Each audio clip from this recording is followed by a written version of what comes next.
دەستگای ڕۆشنبیری جەمال عیرفان کۆڕێکی بۆ ناساندن و بڵاوکردنەوەی کتێبی پەروەردە چیە لە نووسینی توێژەر و شانۆکار ڕێباز محەممەد ڕێخست. ئەم کتێبە نوێی نووسە ڕێباز محەممەد ئەمە چەشنە و بە دیاریکراوی باز لە پەروەردەی هونەر و کللتور ئەکات.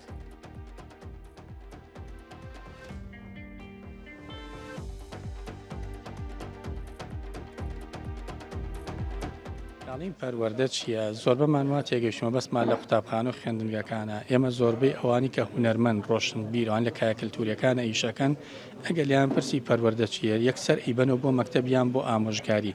ئەم کتێبەی ئێمە لە ڕووی ناوەڕۆک و جەوهەرەوە یەکەمین پرسیار کە لێمانەکە باسی بیرکردنەوەکەین، هەوڵەکان بۆ بیرکردنەوە، چۆن وابتیان کەسێکی بیرکردەوە. ئایا بیرکردنەوە نایەتە ناو کای کەلتوریەوە؟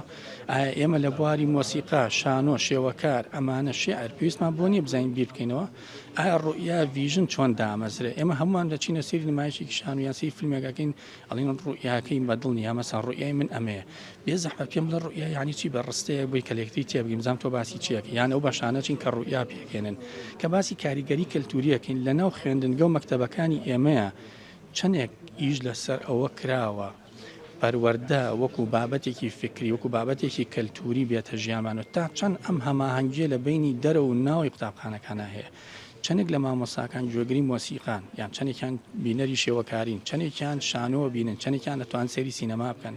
تا چەند خوێندنگەکانی ئێمە فێرگەکانی من لە ڕەوزەوە هەتا زانکۆ خەڵکێک دروستەکەن بینەر بێ، ئێمە بەپی خریجەکان و بەپی تەلەبەکانمان بێ ئەبێ هیچ مەساحەیەکی بەتاڵمان نەبێ. هەر کتێبمان بڵاوکرد نووسەرەکان دەوڵەمەند بن، ئەبێ هونەرمەندەکان زۆر دەوڵەمەند بەپی ئەو ڕێژە زۆری کە خەڵک هێن ئەچن لەو بوارانە خوێن، بەڵام بەداخوانی سێرەی زۆربەی جار لە ئاستی پێویست و داواکاری خەڵکەکانین.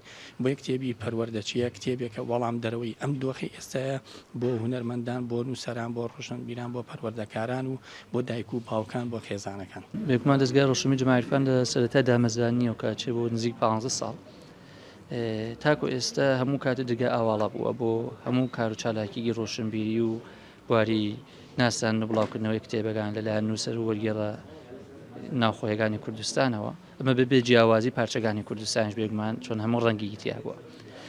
لەگەڵیژە ئێمە هەوڵ دەدەین بینستە کوێ بۆ گەیاندنی ئەو پەیامە کە نووسەریا وەرگێڕی کورد بگەینە بە خوێنەری خۆی لە کوردستانە.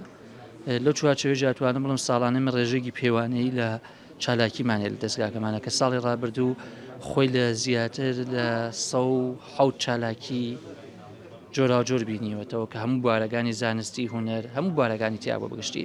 لەگەڵیشیە ئەم ساڵ ئەمە زەنجیرەی 16هەمی کۆڕەکانی ئەم ساڵمانە کە لە بواری پەروەردەیە لە کتێبێکی تایبەتی پەروەردەیە کە توانم بڵم کتێبێکی نەوعیە پەروەردەیە، چۆن پرسیارێکی سەرەکی بەڵام ونی لە بواری پرۆسەی پەروەردەیە کە بەناوی پەروەردە چییە وروژاندووە.